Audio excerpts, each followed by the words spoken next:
main goal is to support them, to create this environment, this ecosystem all over the Republic of Tatarstan that could make it happen not just in big cities as Kazan, for example, or Nabережные Челны or Almaty. It should be happened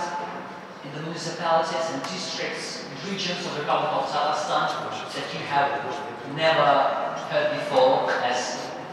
Agrız rayonu or Bua rayonu, and 44 other districts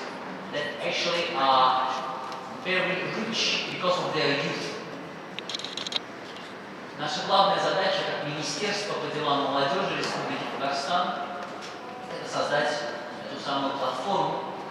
которая позволит молодым людям более активно